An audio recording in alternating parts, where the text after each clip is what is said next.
Hello guys! In today's video, I'm gonna show you how to add a contact us form in WordPress. So let's start! Now go to your dashboard. Then select plugins and then add new. Now search for WP Forms.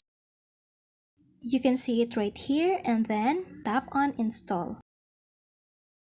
And then go back to your dashboard and you will see WP Forms. From WP Forms, click on Add New.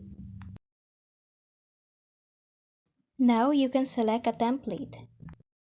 You can also create a blank form, but for now, we will go to Simple Contact Form. Just click on that.